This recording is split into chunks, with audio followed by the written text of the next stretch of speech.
The Seattle bid took another step forward. The mayor of Seattle has announced that the season ticket holder, you want to be a season ticket holder? Well, you can start pledging for tickets on the 1st of March. It's a $10 million deposit that's going to be made by the city of Seattle. $2 million of that is unrefundable, even if the bid's unsuccessful. Of course, Jerry Bonderman and Hollywood producer Jerry Bruckheimer are, the ones who submitted for this this team. The filing fee's $10 million, with $2 million of that being non-refundable, even if it's unsuccessful. This is just part and parcel of what they're doing, and the plan is that Seattle would pay the $650 million expansion fee, and that is where the expansion fee would go. Thanks to the huge success that's been Vegas, the NHL can raise the price here, and the potential play would be that they would play in the 2020-2021 season. I've mentioned in previous videos, this is key. The expansion fees, as it stands, just go to owners. Players don't get the expansion fees. Expansion fees go to owners. $650 million, even split between 31 owners, that's a decent amount of money. The NHL's collective bargaining agreement is also up in 2020. Therefore, yeah, you guys know where I'm going with this. The NHL can't afford to shut down right before Seattle comes in. So I'm really glad Seattle's doing this. I'm glad Seattle's going forward with it. And I'm also glad that the NHL seems to be receptive. They would play out of Key Arena, which is an older arena, but apparently they're going to totally redo the inside of it for a lot of money. And, hey, this could absolutely work. And so the Seattle Kraken or the Seattle Seals or whatever name they're going to go with, we may know soon. I wouldn't be surprised if they come out with a branding name relatively early.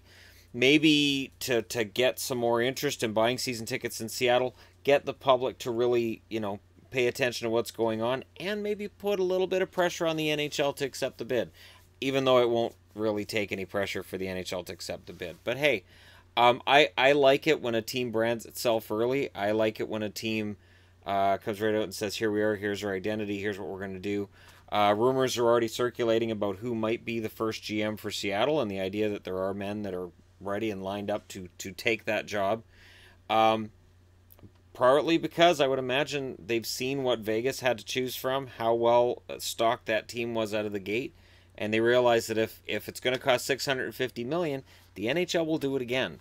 Whatever team comes out of Seattle, I'm not expecting Vegas-like numbers for them, but I don't expect them to look like an expansion team anymore. We may have to just change this to, there's expansion teams and then there's first-year teams, and these first-year teams are a force to be reckoned with. But let me know what you guys think. How exciting is this going to be when we bring in Team 32? I think Seattle's nice because while Vegas kind of had a gimmicky feel to it, and we're very fortunate that it's worked really well to this point, and it looks good, the future looks really bright. Going to Seattle feels like a more traditional hockey market, even though it's still in the States and people are going to complain that they need a team in Quebec. There are still fans that are going to be smarting over not getting a team in Hamilton, etc., etc. But I think this is a good move, and I'm kind of excited to see what's going to happen with the season ticket drive. And when I get some numbers on what's been happening, I'll be sure to pass it along to you guys. But it'll be interesting too. The other part I want to mention is with a team in Seattle, their initial price for tickets will likely not be that high in comparison with the tickets here in Vancouver. We might see season ticket holders traveling from Vancouver to Seattle because it might be cheaper. Hey, there are Canuck fans that travel to California and travel through San Jose, Anaheim, and LA, and they're able to do so for less money than it would cost to go to a Vancouver game. It happens. But anyways, let me know what you guys think in the comments section below. Hit like and subscribe if you're browsing your way through, and thank you so much for watching. I'll talk to you again soon.